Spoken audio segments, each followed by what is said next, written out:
Hereby, I open this academic ceremony in which Talitha Dubow will defend the academic thesis, Essays on the Decision-Making Processes of Irregulated Migrants over the course of their migration trajectories. May I invite you to present a summary of your study and the conclusions of your thesis.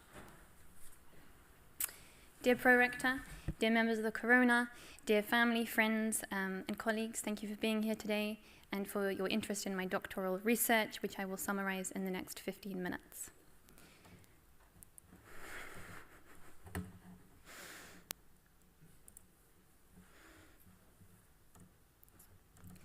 In backwards. My dissertation contributes to the literature on decision-making processes of irregularized migrants over the course of their migration trajectories. As a brief note, I use the word irregularized to refer to migration outside of legal channels or which is viewed by states as unauthorized in some respect. I use the term trajectories to recognize that migration is often not a linear movement from point A to point B, and that migration trajectories are not simply determined by a one-off decision taken to migrate from a country of origin. Rather, and as illustrated by this map from the MEDMIG project, an expanding literature has highlighted the complex and contingent ways in which migration trajectories may evolve, particularly in the context of forced displacement and irregularized migration. Such trajectories may encompass several countries, periods of travel, as well as periods of staying put. Decisions may be taken to stay, to move onwards to another country, or to return to a country of origin or former residence. Whatever the individual's plan may have been at the point of leaving their country of origin, their decision-making may well change in response to new information, experiences, opportunities, and constraints encountered outside of their country of origin. Such decisions, revisited or perhaps steadfastly maintained over time, are significant. Where in the world someone goes or stays has important implications for whether and how they are able to live lives that they have reason to value. Such decisions and outcomes may have implications too for the migrant's family, and at an aggregate level, the volume and nature of these migrant flows and stocks may have consequences for communities and societies in countries of origin, destination, and transit. Migration decision-making is therefore central to processes of human development and social change. Although expanding at pace, research on migrants' decision-making processes once they have left a country of origin remain a small part of the broader and better developed literature on migrant decision-making. In order to contribute to this growing literature, my research therefore addresses an overarching question. How do irregularized migrants make decisions over the course of their migration trajectories? I examine this question in relation to Albanian, Afghan, Iraqi, and Syrian nationals who have sought asylum in the EU. The analyses are based on semi-structured interview data collected within the framework of 4 research projects. The 4 empirical chapters are what I will now present. In contrast with the predominant focus on the decision-making processes of individual migrants, my first empirical chapter explores how refugee families jointly navigate mobility regimes in order to achieve their migration aspirations. Together with Dr. Kuchmender, I studied these dynamics in the context of the Eastern Mediterranean route, where, particularly in mid to late 2015, women and children, often traveling as part of family groups, made up a significant proportion of overall flows.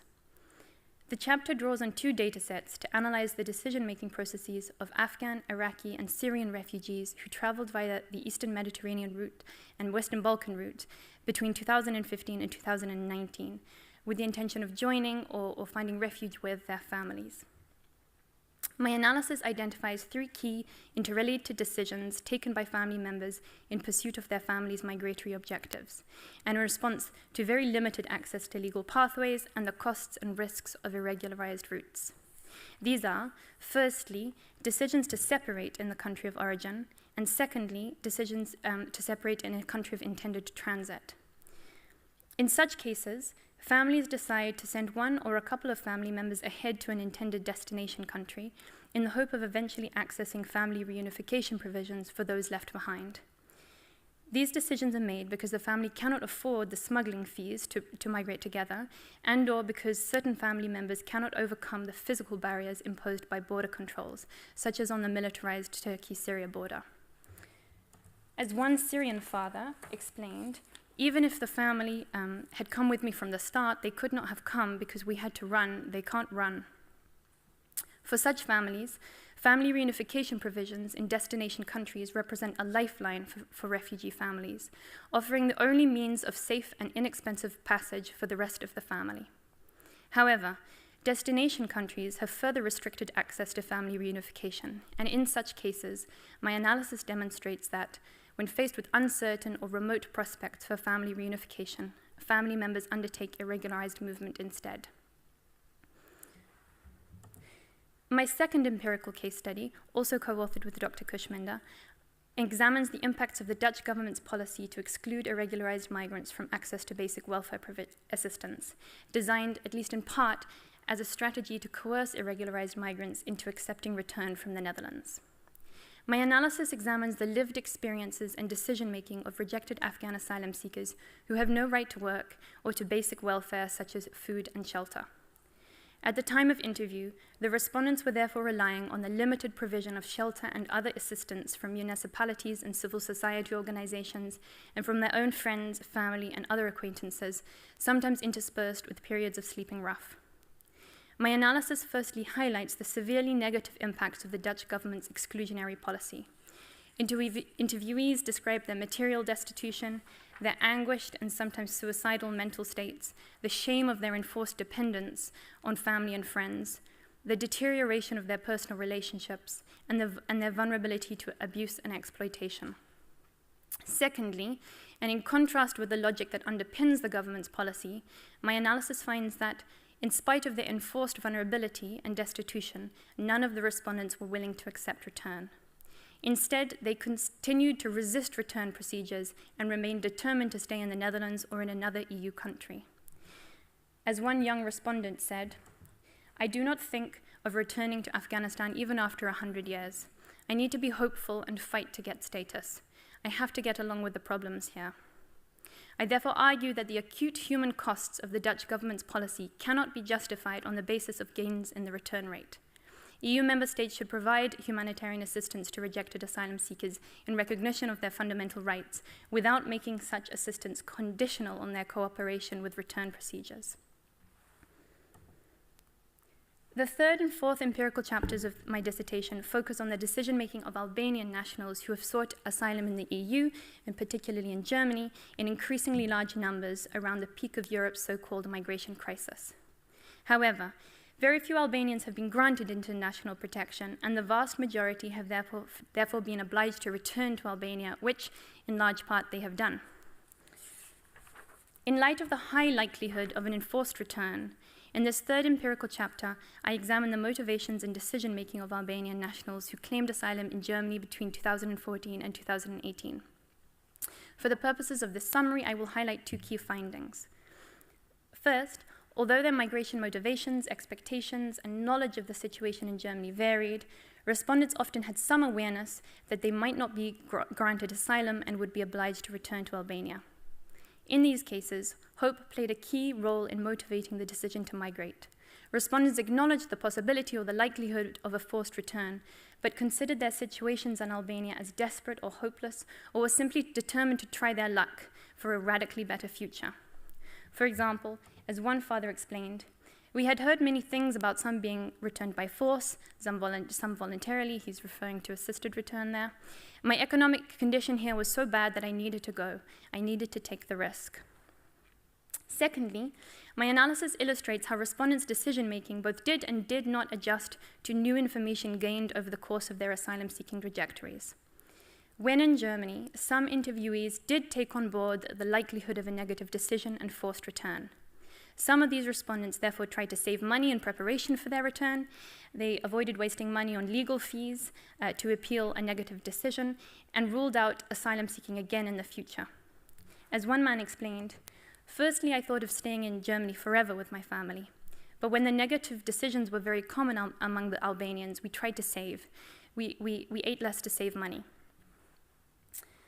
This finding demonstrates that when in a country of destination and able to directly observe and experience conditions and policies there, migrants may be more accepting of and responsive to unfavorable information. The final empirical chapter investigates in greater depth why rejected Albanian asylum seekers, in contrast with many other asylum-seeking groups, have often complied with their return orders and accepted assisted return. I find that the threat of an EU entry ban that accompanies deportation is a primary motivation for compliance with return procedures, because the respondents did not want to forego their opportunities to remigrate legally in the future. In other words, Albanian nationals are particularly concerned to avoid an EU entry ban because, unlike many other third country nationals, they have real opportunities for legal re-entry to and labor migration in the EU. As one respondent explained, I didn't want to ruin the passports, because if you go by force, then you have a problem with your passports. I thought that maybe I will have other opportunities to go abroad, so I wanted to avoid this trouble.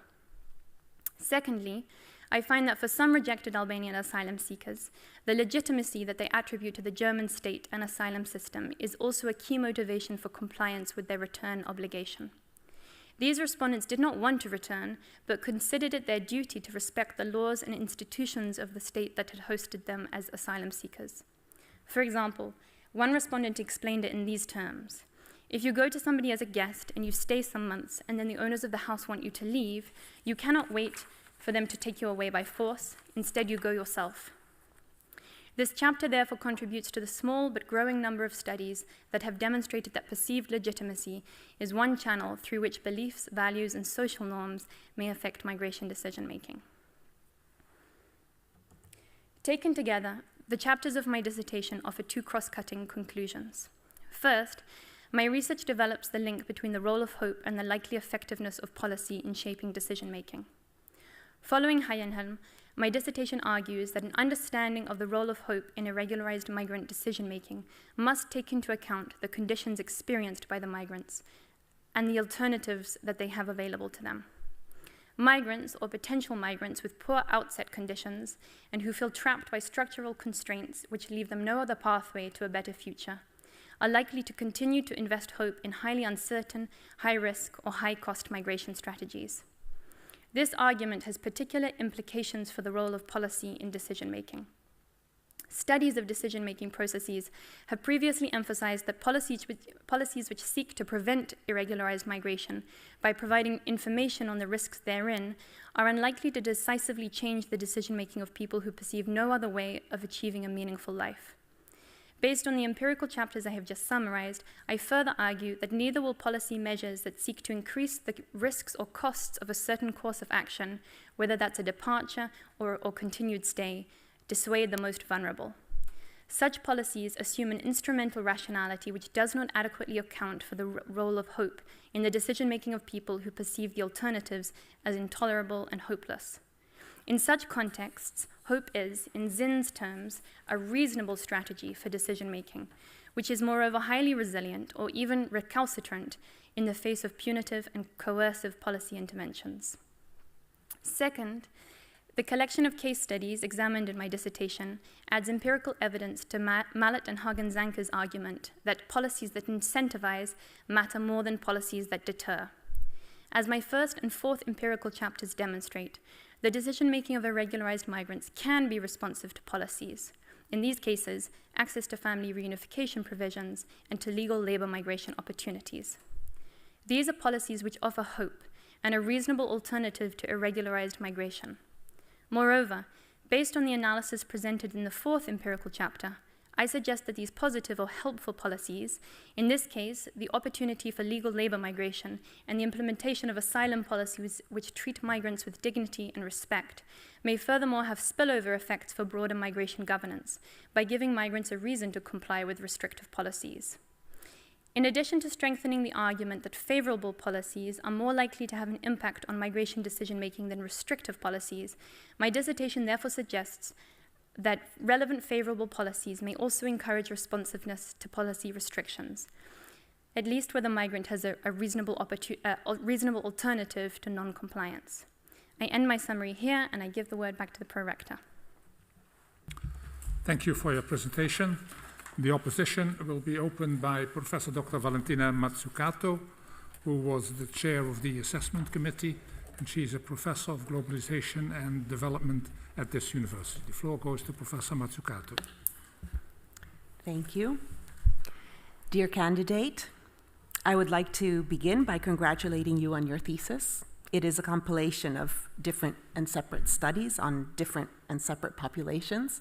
Yet I find that you bring it all nicely together in the conclusions, in which you bring together the red threads to conclude something on family level decision making, the role of hope, as you just explained to us, in decision making processes, and how perceptions and the direct experience influence the way information is received and acted upon. One thing that I also highly appreciated of this thesis is that it's a very sensitive topic.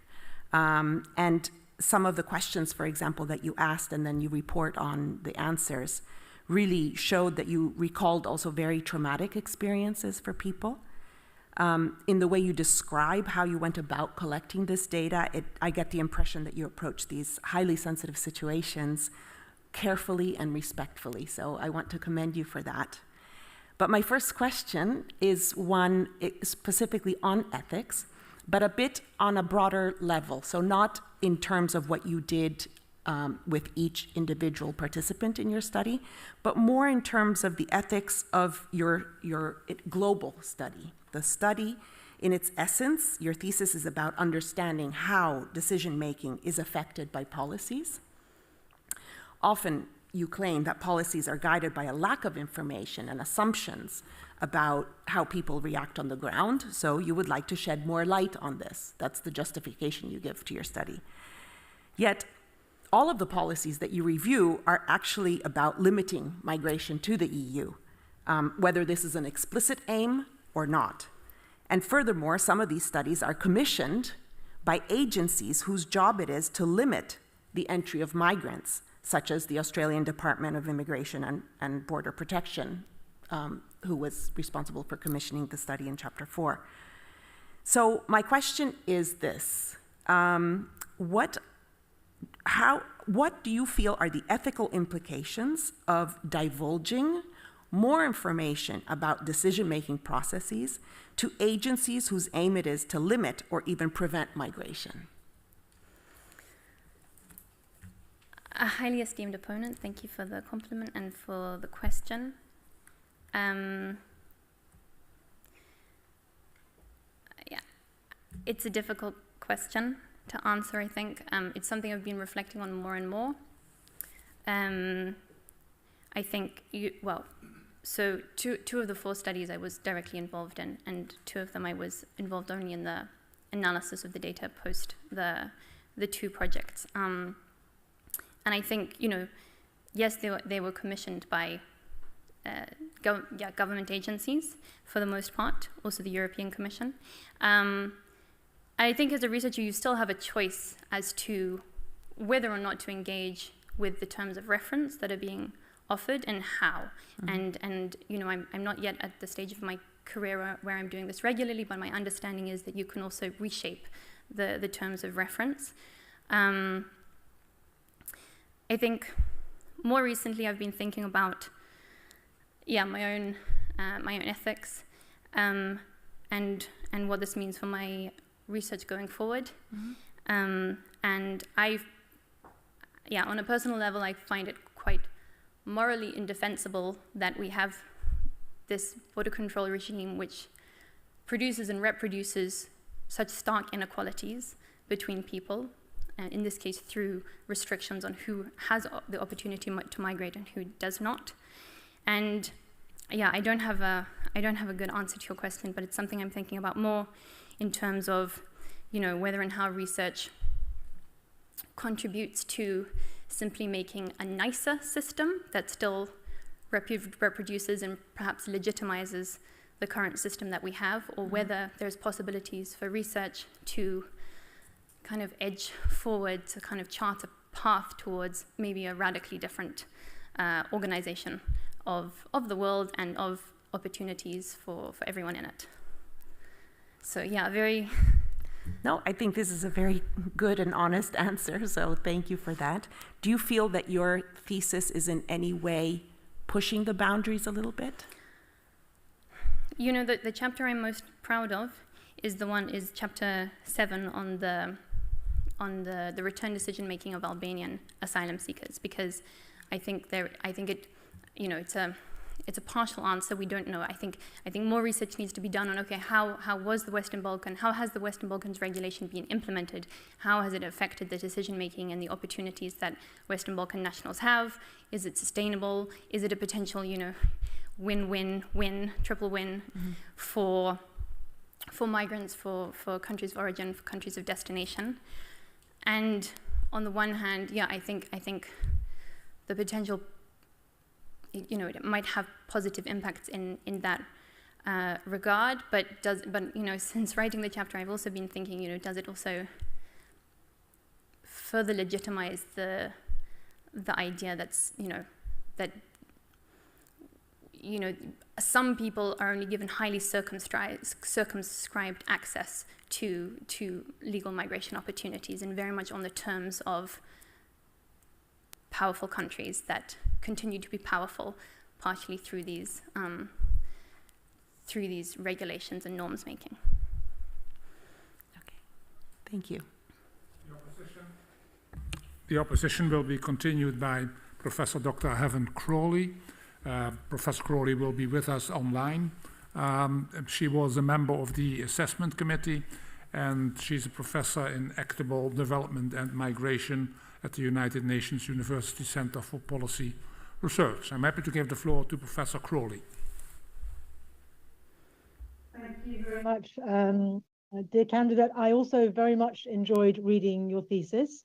As you know, it very much resonates the topic with work that I've myself conducted, and I think you make some very important contributions to that literature, particularly in terms of highlighting the complexity of migrant decision-making, the non-linearity of the processes, and the ways in which both family and wider relationships influence those decisions, as well as the broader structural inequalities of the context from which they're leaving.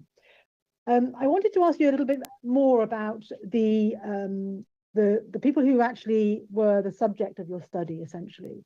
So you worked with, or worked with the data from studies involving, as you say, 4 different groups: Afghans, Syrians, Iraqis, and Albanians. I wonder if you could, explain to us a little bit more about the similarities and differences, if you like, because what you're really dealing with here is people who are both leaving, making decisions to move on, and also making decisions about return. So my question is, how is it possible to compare the experiences and the decision-making of people from very, very different groups, from very different contexts? And what advantages are to be had by looking at migration decision-making across different groups of migrants? Because typically research is conducted with one group only. So I'd like you really to tell us a little bit more about that aspect of it, and what we can say more generally about the similarities and differences between different migrant groups. Thank you. Esteemed opponent, thank you for the compliment and the question.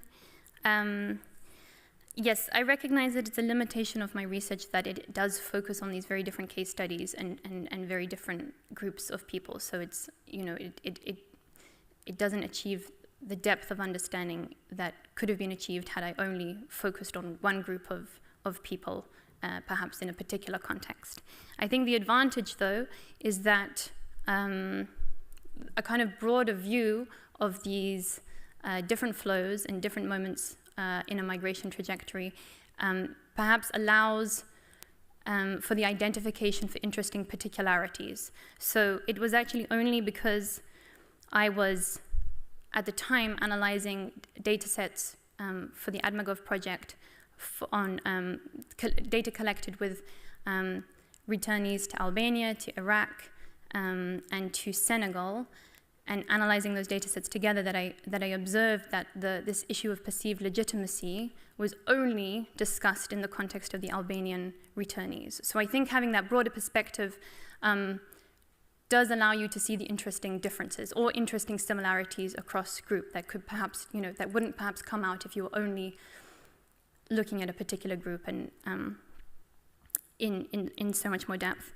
And I think in terms of advancing the literature, you know, we've come to an understanding that migration decision-making, including over the course of a migration trajectory, is influenced by a huge, or can be influenced by a huge number of factors, which may manifest and have particular implications in very different ways. And I think one of the recommendations that I have for further research is that I think comparing different groups, for example, in the same country, whether that's a country of transit or country of destination, can, I think, help us to identify interesting, the ways that these factors fit together and the interactions between different factors. Because, for example, when in 2019, when I was working on the WODC commissioned study, and we were looking at the decision-making of Afghan and Syrian nationals along the Eastern Mediterranean and Western Balkans route, my impression was that there were similarities between these groups in terms of the let's say drivers of migration, or at least from their origin countries, and there were similarities in terms of the challenges that they were encountering along the route. But there also seemed to be differences in how these groups were navigating those challenges. So, I mean, this is just a sort of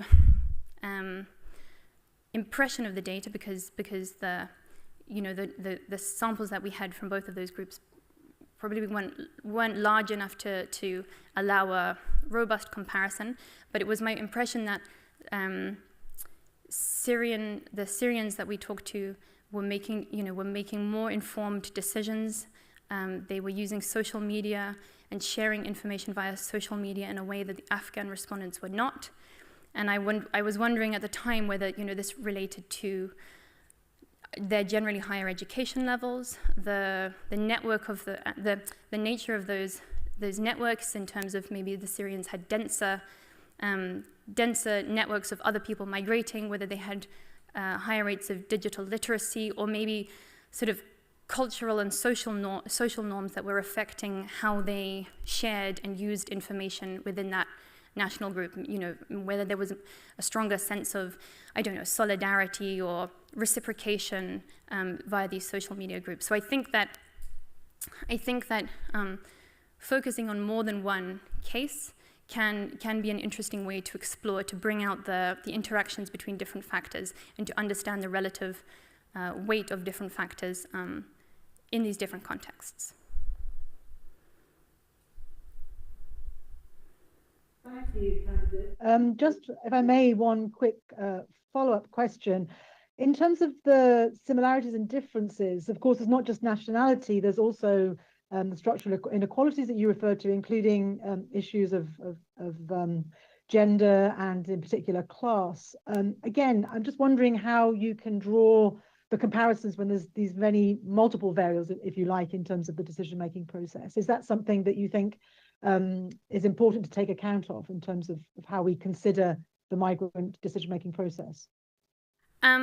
Certainly, I consider those variables important in the decision-making process. I guess class, what I was talking about there in terms of Syrians being able to make, I think, better informed decisions about where to go, how to do that, how to access relatively better accommodation, what were the likely conditions in destination countries. They seem to have access to more and potentially more accurate information. And I guess when I'm referring to the potential role of education and digital literacy, that is associated with class. And gender obviously plays a role too. I think that could be brought out in future research on like inter-family dynamics in decision making too. I think the samples that I was working with in these data sets weren't necessarily big enough to draw strong conclusions about the roles of these particular variables, but I think it's something I've been thinking about more in relation to the Albanian respondents, because based on what I know about previous migration waves, let's say, or migratory phenomena in the history of Albanian migration, previous out-migration from Albania has very much been led by men, migrating on their own and perhaps at some point joined by wives and families. And what's interesting in the context of their asylum seeking as family groups, particularly from 2014 onwards, is that in the data set I saw there was often women driving those decisions and even migrating on their own without their husbands. So that's something I would like to look at more, perhaps with Dr. Eligadeshi and in the future. I hope I've adequately answered your question for now, but I'm afraid I don't have any interesting conclusions to share. Well, you have, as I say, I very much enjoyed this complexity that you added, and the different groups, I think, as you say, reveal something different about how those factors shape the experience. So thank you. The session will be continued by Dr. Catherine Marchand.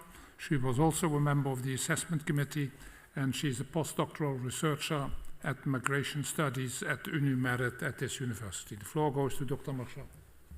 Thank you. Dear candidate, dear Talitha, of course I would also like to congratulate you on your very relevant and interesting work. I've seen you working on it, and it was really a pleasure to read, and I learned a lot about the decision-making of regularized migrants and the process. It's not my core piece of expertise, so thank you for that. And I really look forward to seeing where you take this topic next, and I think we can also discuss a lot outside of here, but for now, of course I also have some questions. And I would especially like to ask you a little bit about the implications of your 7th chapter, which you just said that's the one that you're the most proud of. And you talk a lot about opening up regular labor migration channels in this chapter and in the overall conclusions of the thesis.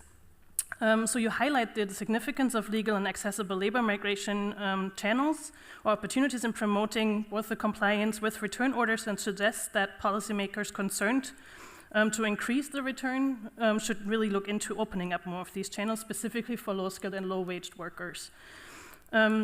You also mentioned that such legal pathways have the potential to divert irregularized migration into legal pathways. Obviously, this is really a call for the future development of policy, specifically looking at low-skilled workers. But looking at the status quo, I think this is quite a long way to go, and that you might need to be a bit more convincing, a bit more specific in terms of what that means actually for future policy, so that you can ensure that actually the policies that are developed match the aspirations of your interview participants and the people like them. So if I look at the German case, for example, which is where your Albanian participants returned from, the current website of the German Federal Ministry of Interior and Communities says, unskilled or low-skilled workers may stay in the country only temporarily. They cannot be granted permanent residence. The largest area is the employment of seasonal workers in the agricultural sector and the food service industry for no more than 6 months a year. I would say that this is really a long way from what you are calling for. And so what is your concrete recommendation for German policymakers, and of course not just German, but more widely, in terms of widening these opportunities for this specific kind of low-skilled, low-wage worker? Based on your research, what do you think are the most important things or components of such a channel for them to consider? Highly esteemed opponent, thank you for the compliment and the questions and your thoughts on this, on the future development of policy. So my understanding of the Western Balkan regulation is that it's innovative and interesting in the sense that it doesn't apply skill criteria to the admission criteria, but it's not just for low-skilled migrants. So it's not necessarily funneling people into sort of DD jobs. I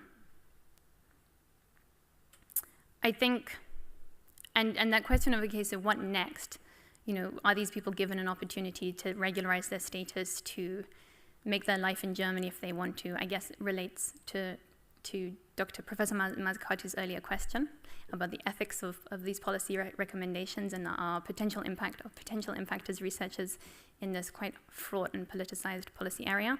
So I think I would like to do further research to understand the decision-making processes of Albanian nationals or other Western Balkan nationals, to understand what seems fair to them, what they want. And I agree with you that temporary labor migration is not necessarily what they want, because they were migrating as their families. They had enormous often they had enormous respect for how things were done in Germany. They said it really opened their eyes to a different kind of life, to a life beyond just managing to put food on the table. And I strongly suspect that, if they, had freedom to live life in Germany and to explore, then they might well not want to go back to Albania, but rather to stay in Germany. But then I think we know from other groups that actually, the conditions are different and social norms are different, family norms are different, and actually other groups may well want to return to their countries of origin for numerous reasons. So yeah, I guess I don't have a very good answer to that because it relates to what I was trying to explain in relation to Professor Mazzucato's question. But I think in terms of, assuming that it might be worthwhile to pursue this policy, I think that German policymakers would really need to look at whether this opportunity is accessible in practice. Because what I saw in Albania was that, there was some people who were, at a distance from the labor market in Albania, hadn't practiced their skills for many years, or who had never been integrated into the labor market. And, some may have had social contacts in Germany. Some used their social contacts that they built in Germany as asylum seekers to kind of pursue contacts with potential employers to, through which to then pursue a visa through the Western Balkan regulations. But many won't have the contacts with potential employers and to secure these to secure a visa, if that were possible. So I think if it were to work, it would have to work for everyone and not to exclude people who don't have those contacts, who don't have the human capital perhaps to make the application, to demonstrate their fitness for the job. Thank you. I think that answers the question quite well. Thank you. Thank you. The opposition will be continued by Dr. Ine Litar, who was the last member of the assessment committee. And Dr. Litar is an assistant professor in social work and in particular on governance of return. And the floor goes to Doc at the also here at the United Nations Institute on Comparative Regional Integration Studies. And the floor goes to her. Thank you. First of all, Talitha, congratulations with your relevant and well-written academic work, which to my opinion, and was said by the others as well, succeeds to really deepen our knowledge about decision-making processes of irregularized migrants. I especially appreciated the way your work does justice to the complexity of the decision-making, and it was also said by Professor Crowley already, and the way you point at I like the way you point at some kind of generalizable mechanisms, of which you clearly show they contradict policy assumptions and which remain at the roots of different policy choices. But you equally point at some very personal and social and emotional factors shaping this decision making. So it's a very nice combination, and which is needed to understand this complexity. I do have a question, of course, and it relates to this latter part about the central argument you make that it's not only structural, it's not only individual characteristics, but they are mediated by these social and psychosocial and emotional factors. These factors matter as well. And to me, social factors, emotional factors are strongly shaped by culture. It's a very big term, but I talk about cultural expectation, about social cultural imaginaries of what migration is, what it should bring, what your status is, what your family dynamic is, what success means, what it means to be an adult. So all these things are very important. And you indeed mention in your literature review that social norms and drivers that social norms are drivers of motivations and feelings. And I heard it in your answers as well. You referred to possible cultural differences between the two groups, or in your latest answer you said it relates to family norms. But this cultural component was not so central in your work, so I just want you to reflect on this. Is there a particular reason why you didn't put it at the center or discuss the social cultural context of your respondents more explicitly? That would be the general question. And if you could you also share your ideas about how social cultural norms and imaginaries interact with like two of your core findings is that hope matters and that legitimacy matters. So do you see any interaction between the sociocultural norms and imaginaries and this hope and legitimacy? Thank you. Highly esteemed opponent, thank you for the compliment and the question. I think, yeah, I mean, this is certainly something I would really like to pursue in further research to understand how these psychological, social, cultural norms and attitudes and influences really mediate these structural conditions and individual characteristics or interact with these individual characteristics. I think it probably comes, I think the reason why those cultural norms are not brought out more in this research is perhaps the limitation of the research in the sense that it does, look across these different groups, and I, as a researcher, I was not able to perhaps attain the in-depth understanding of the cultures in which these migratory phenomenon are embedded. I think that's what I benefited from when I was conducting the research with Professor Gedeshi in Albania, because he, for example, explained to me that in Albania, the culture very much is to do everything you can for your children. And that's what we saw in these accounts of people saying, I would do everything for my children. I had to take the risk. I had to take this opportunity. I had to take, my chances for being able to offer my children a better future than the one that I have had. To come to the second part of your question in terms of the role of these social cultural influences on hope and on legitimacy, I'm not sure that I have an answer on. I don't know about how sociocultural norms might affect hope. I think maybe it's something that even the opposite of transcend sort of underlies culture in some way. It seems like such a human instinct, but maybe it is shaped by cultural norms in some way. I'm not sure. In terms of legitimacy, I think definitely. I think it must shape perceptions of legitimacy, and that is what is suggested by the literature.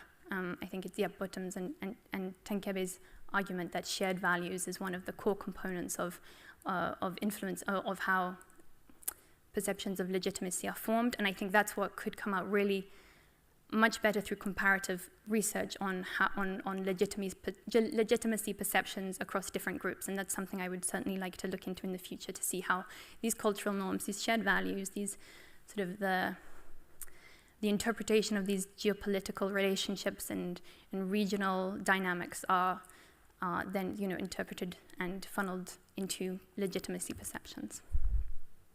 Okay, thank you. That's a wonderful answer. I would encourage you to go further in and deepen it out, not only the structural conditions, but also like the social norms and this link with legitimacy. Thanks.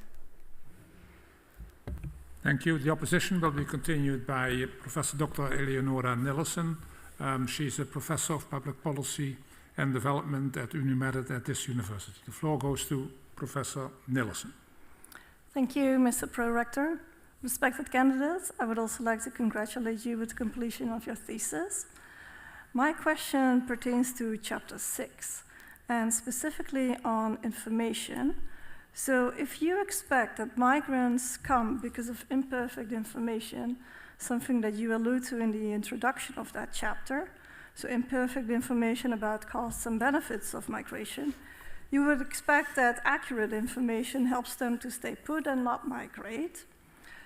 But if I look at the sample, the majority of your sample migrated, so 34 out of 46 in your sample migrated prior to any of the major information campaigns that were administered by the German government, or, for example, the regulations like the Western Balkan regulations for legal labor migration. So my question to you is, how then can you analyze the role of information if information actually took place after people migrated, or at least the majority of your sample? Highly esteemed opponent, thank you for the compliment and the question. So I argue that even with information, even with some knowledge of the conditions and the risks or the uncertainties of asylum seeking in Germany, people will still be inclined to kind of try their luck, either because they're they are in these highly vulnerable circumstances, and it does seem to them to be the only possible way of radically improving their future, or because they have so little scope for maneuver that, it's still worth, even if they're not so desperate, it's still worth trying their luck. So I don't expect information campaigns to change decision making. I think some people may well take on board that information, but still might rationalize it, which is what I see amongst some of the respondents is, yes, we knew, but it was still it was still worth just trying. And what comes out of this analysis that I think is also worth pursuing in the future to understand how processing and responses to information change over the course of a migration trajectory is, I think it is only through lived experience of migrating, of those policies and conditions, that decision making is likely to adjust to the fact that it is actually very difficult, and there are very limited possibilities to stay in a destination country, or even if you are able to get by in a destination country, life is it may well be difficult. So the fact, to try and conclude on to your question, I think the fact that those information campaigns and those policy restrictions and sort of related communications thereof only came in later doesn't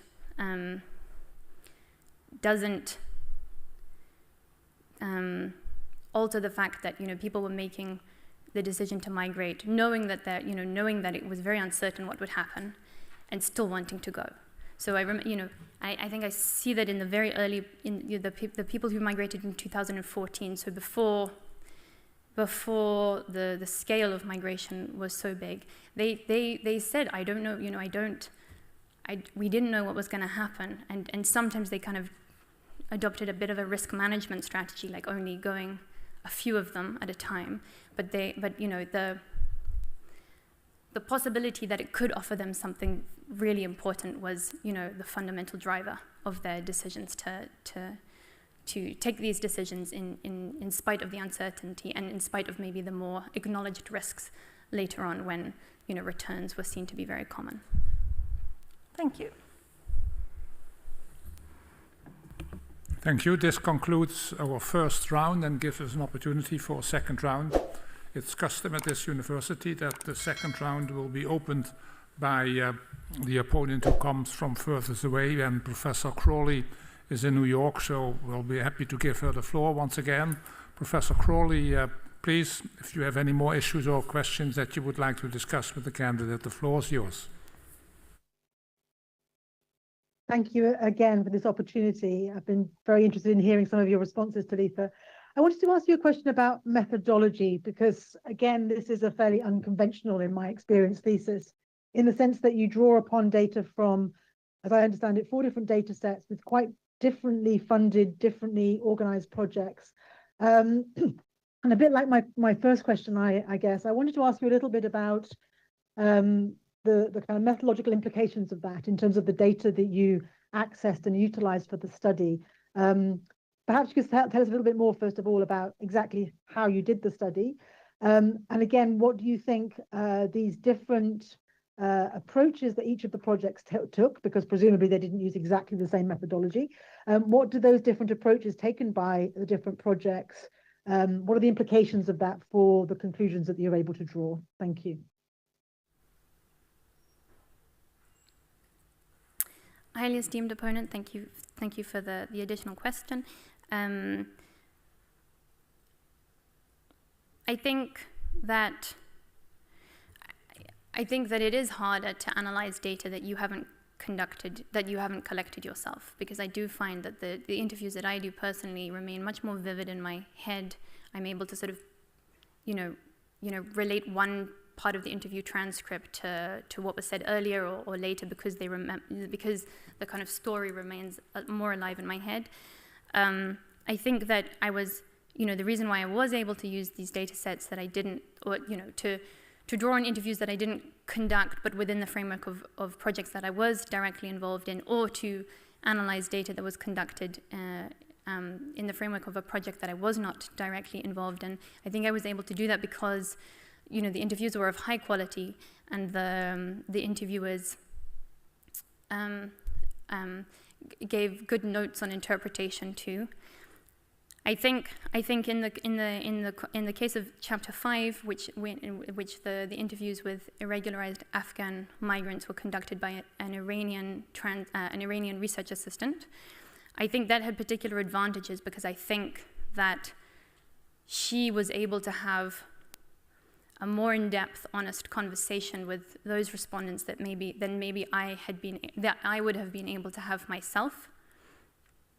And I think I was lucky in the other projects in which I was conducting those interviews too, that I was working with, not consistently, but often good translators, and particularly in Albania when I worked with Dr.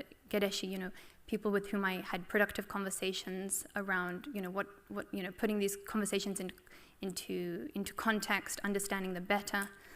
So I think, you know, as you say, that the data were collected in different ways, which had different implications for how I was able to analyze them. And going forward, I would like to, as I think I mentioned in the dissertation, I would like to explore this sort of insider-outsider collaborations more, because I think it seems to me a highly productive way to work. I'm not sure, I think you had a couple of questions within your questions, so I'm not sure that I answered them all. Would you like to reiterate? It was probably implicit, which is why you're wondering what the question was. I have, it's a related question really, and it's one that we've discussed previously around the production of knowledge. Obviously, in this particular case, you're a Global North researcher working with Global South respondents, and it sounds like also Global South researchers in some degree and interpreters. Can you say a little bit or reflect on the ethics of this, in this case, we could call it insider-outsider relationship, Global North, Global South, this process of producing knowledge in this way, and the implications and your reflections on that process? Yes, thank you. So it is something I have been thinking about, and when I say, you know, I would like to pursue research with this insider-outsider positionality in the future, I think that generally, I think that, you know, our qualitative research can be enhanced by having two minds and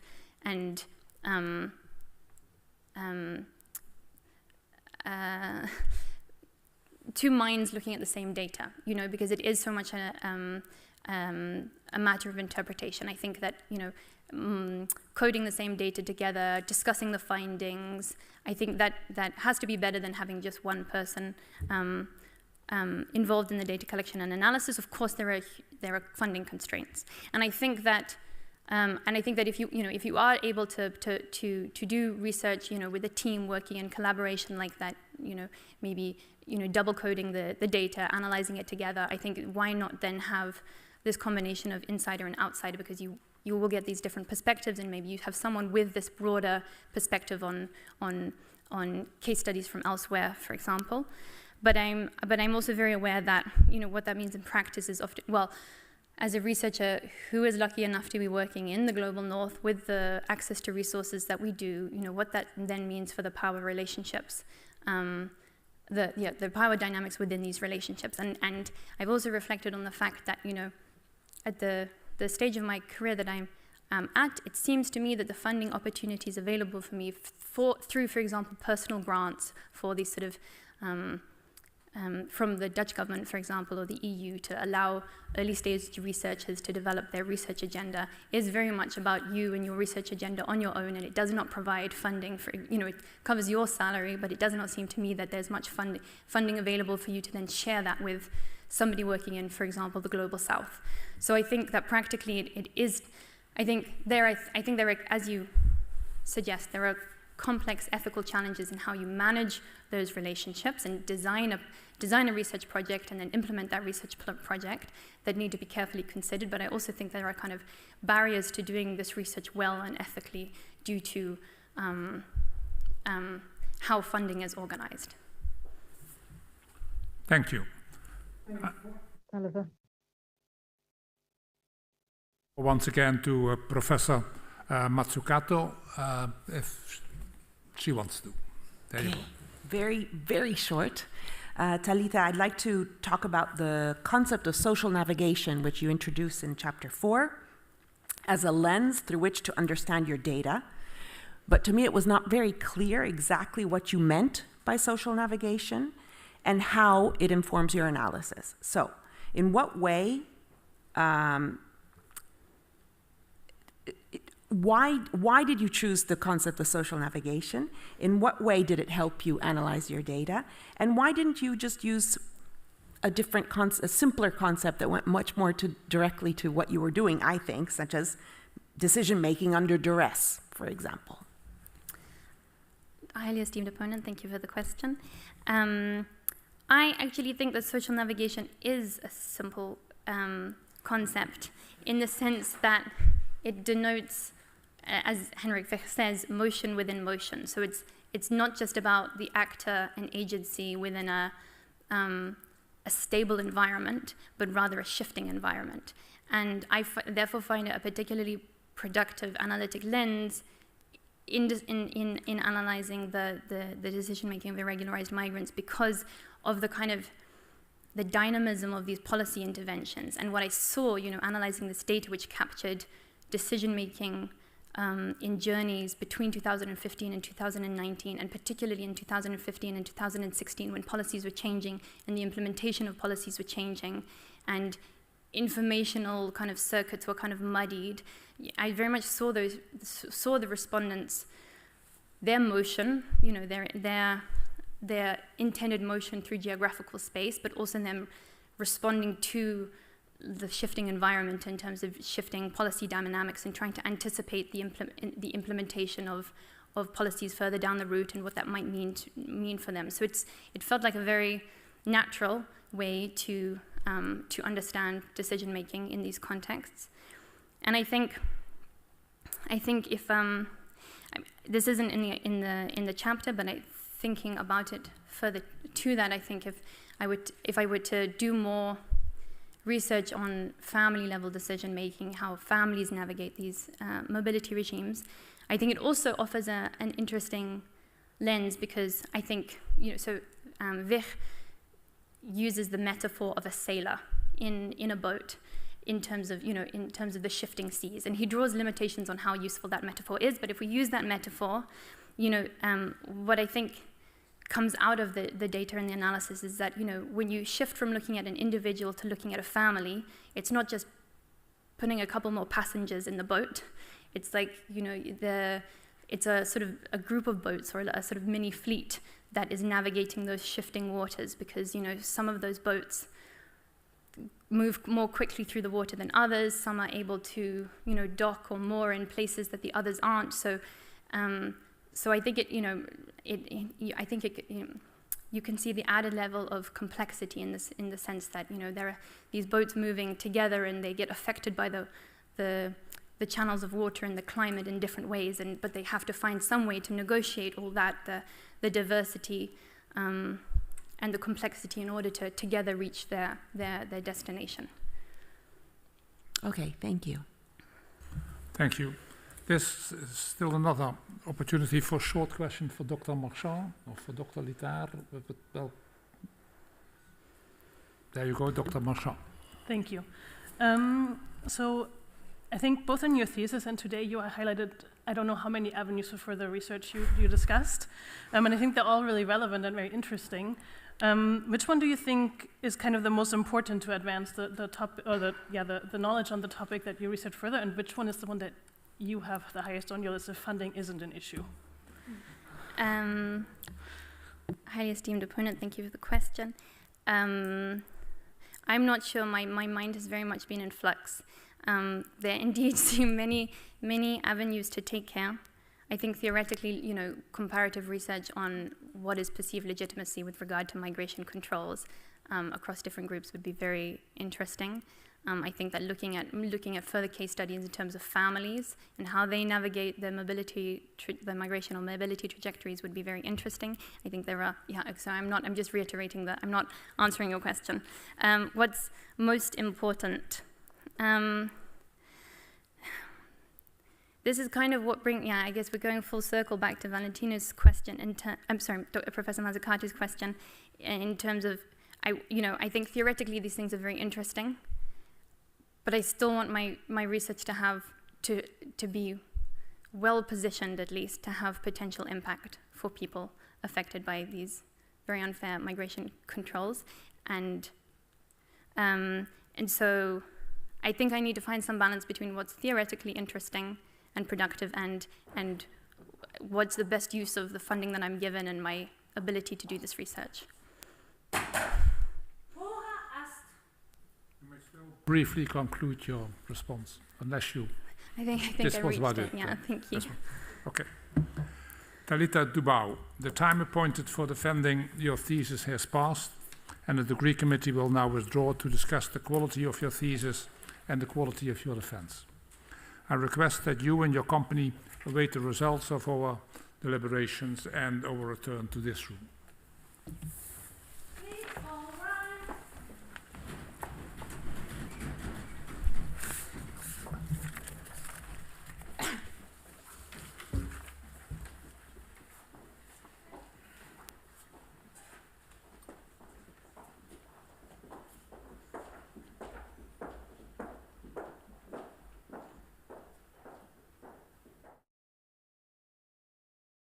The PhD defense has now ended.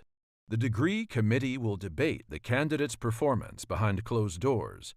This process usually takes about 10 minutes.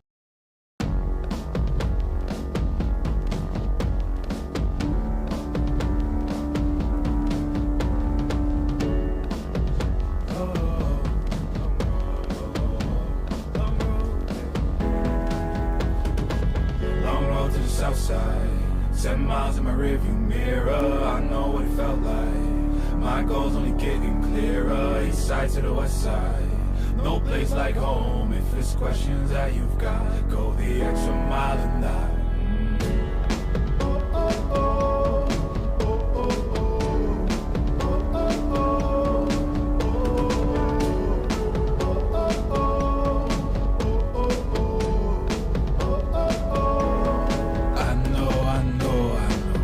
On the line, I know you know that I can't read your mind. Years can't fly by now, don't waste all your time. Cause I'll go the extra mile. Long road to the south side, 10 miles in my rearview mirror, I know what it felt like. My goal's only getting clearer, east side to the west side. No place like home, if it's questions that you've got, go the extra mile and that. On the dash, got my laces tied. Long road, I don't waste no time. Break rules because fate decides. With the team and we chase the light. I make a move, fall down, shake it off. I hate to lose, bad branch, break it off. No room for negativity, praise and love. Prepare for deep part cause we're taking off. The mileage, traveling so far from home. Gathering knowledge, other connections. I put the time in to get everything I ever hoped for. It's a challenge and we all in. It's a better future that we go for. And even though these nights seem long, I know that I am never on my own. Know you won the battle once you've grown.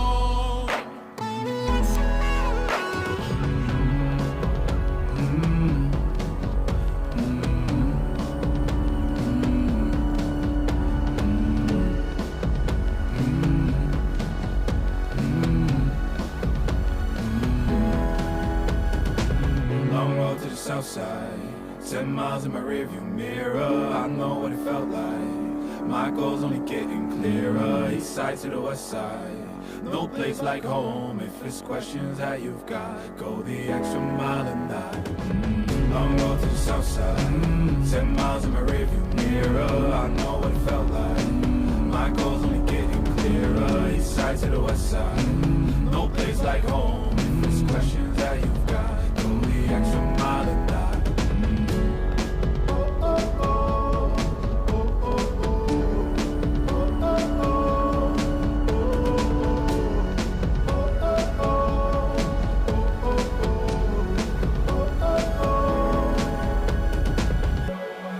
What's on the line?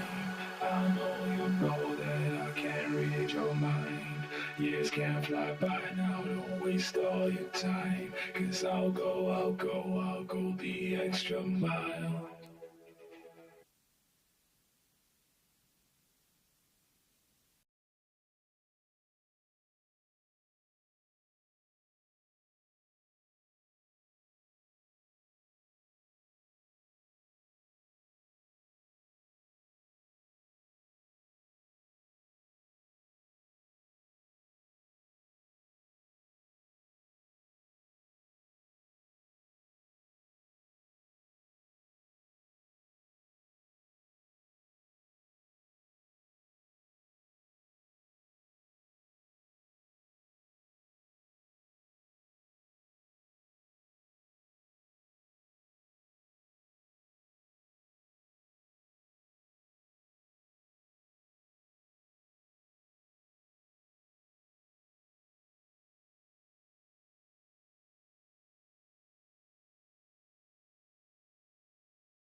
Talitha Dubow, the degree committee here present has assessed the quality of your thesis and the quality of your defense, and in view of its positive verdict and taking into account your previous qualifications, the degree committee has decided to grant you the degree of doctor. Professor Koza is authorized to confer upon you this academic distinction in accordance with Dutch university custom, and I invite your supervisor to now take the floor. Please all rise.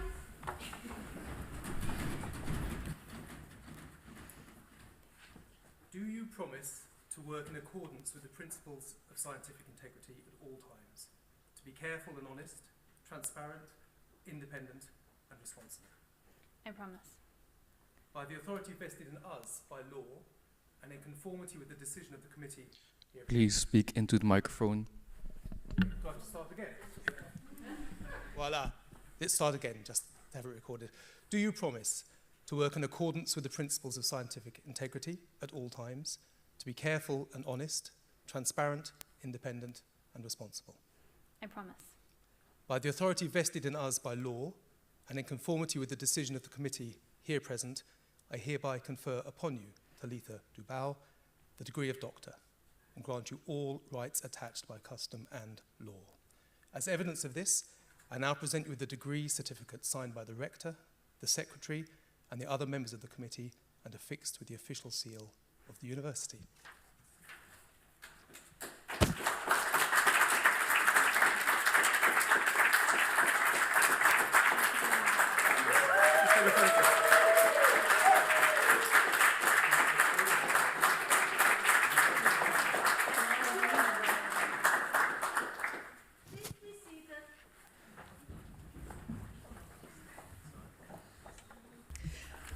Congratulations, Dr. Dubow. I am delighted to officially congratulate you on this tremendous achievement. And for someone who only officially became a PhD candidate just over 2 years ago, what an immensely fast conclusion. It is fully attributable to your hard work and diligence in research. It has been an absolute pleasure to get to work with you on several projects, which I know has been many, and arguably a much more difficult PhD than just working on one over the past 4 years. I wanted to share with you what I think are some of your key attributes that have made you an excellent researcher, and I know will continue to guide your success in the future. The first is your thoughtfulness. And one of the things that I think many people would always use to describe you is how thoughtful you are when it comes to the research. It really defines all elements of your work. You care tremendously about your research participants, and you think about their voice, how they're represented in your work, and if you're speaking truth to what they've told you. You're thoughtful in your word choices, the arguments you make, and are always considering how your work will be interpreted and used by others after it's written down. This is extremely important in working on irregular migration, which I know you take with the utmost care. And this is something that I think really shows your mindfulness in the decisions you make at each step along the way, and the careful approach you take to your research. I think it's very unique and an essential element that really defines your kindness and dedication. Secondly, you're thorough. I fully believe that when you code or analyze an interview, you know where every single piece of data is coming from, exactly which part of an interview, and it's like you can see it in your mind, where it all connects back to. I think that you become an absolute expert on that data, and you know it inside and out. And I remember many times you said to me in the past, I just want to check that one more time. Your thoroughness has created so much trust in your analysis. And that same thoroughness came through in your initial writing, where I tried to encourage you to leave it behind a little bit.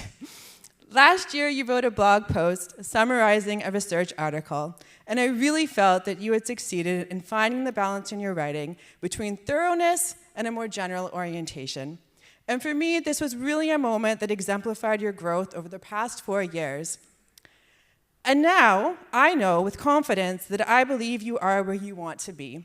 And that is a highly competent researcher who can navigate policy advice and recommendations, who ensures not only academic relevance, but also real-world societal relevance in your research, where you do seek to help the participants that you're interviewing and discussing with.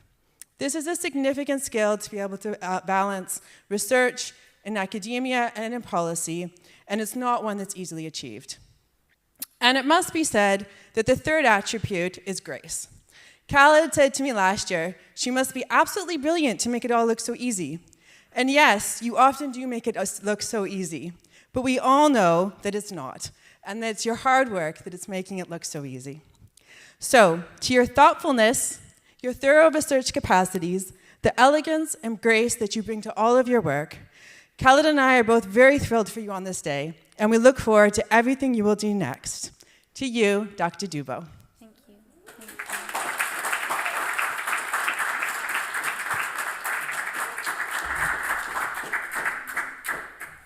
Dear Dr. Dubow, also on behalf of Maastricht University, I congratulate you and your family and your supervisors with the degree you have acquired, and I would like to thank the members of the degree committee for their contribution. Before closing this session, I would like to give Professor Crawley an opportunity, as she is in New York, to congratulate you, and the floor is to Professor Crawley.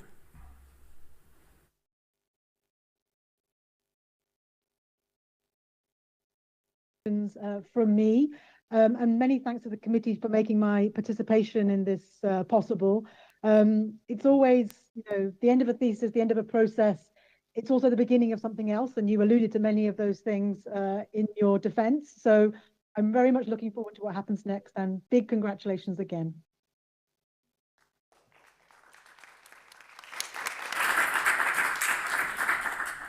The procedure will be now that we will take a few pictures here. I would like to invite all those to already go to the rafter, and if your first drink there, we will follow in 2 or 3 minutes later on. I close this session.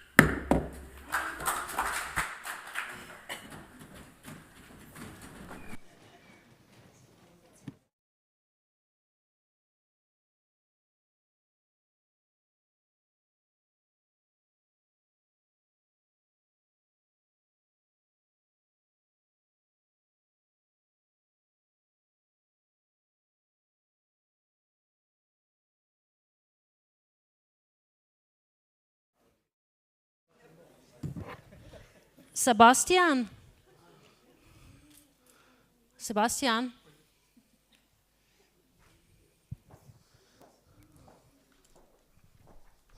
Sebastian, are you there? Ja,